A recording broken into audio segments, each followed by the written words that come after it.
আর সর্বোপরি যে জন্য আমরা এসছি, আমাদের স্কুলে সরস্বতী পূজার দিনে কিছু মুসলিমদের উচ্ছৃঙ্খল ছাত্রছাত্রী, সবাই নয় কিছু, তারা মা সরস্বতী ঠাকুরের ভোগ প্রসাদ হাতে নিয়ে গোটা বাউন্ডারিতে ইউরিয়ার মতো ছড়িয়ে দিয়েছে।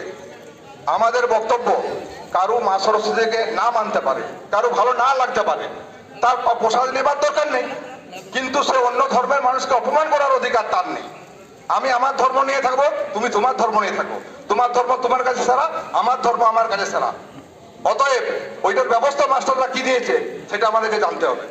বিভিন্ন ধরনের মহিলাদেরকে মাস্টারমশাইরা থাকাকালীন ইভটিজিং করছে, শ্লীলতাহানি করছে, মাস্টারমশাইরা তার প্রতিবাদ করে নাই।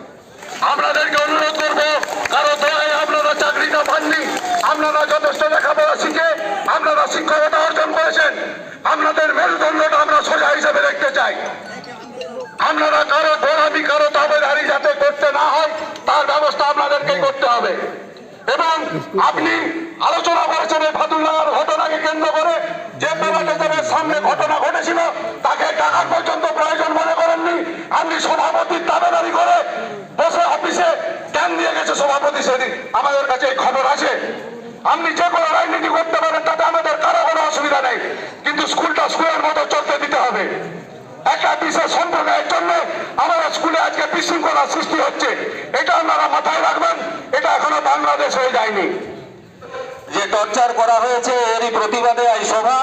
আমাদের প্রথম দাবি ছিল যে সেদিনের দায়কে মেনে নিয়ে সভাপতি মহাশয়কে এক্ষুনি এই সভা চলাকালীনই ওনাকে পদত্যাগ করতে হবে, আর সেদিনের দায় হেডমাস্টার মহাশয়কেও নিতে হবে। কেননা সরস্বতী পূজার দিন সভাপতি এবং হেডমাস্টার মহাশয় ওনাদের এবং প্রত্যেক শিক্ষক মহাশয়ের একটা দায়িত্ব থেকে যায়, কেউ জানি না বললে চলবে না। আমাদের এই দুটো দাবির মধ্যে আমরা প্রস্তাবটা রাখলাম, ওনারা এরপরে এটার জন্য বিস্তারিত যেটা বলার বলবেন।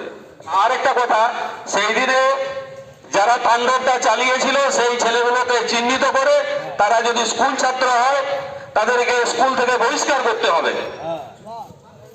আর যদি কোনো স্কুল ছাত্র না হয়, তারা যদি কেউ বহিরাগত হয় তাদেরকে তাদের নামে এফআইআর করতে হবে।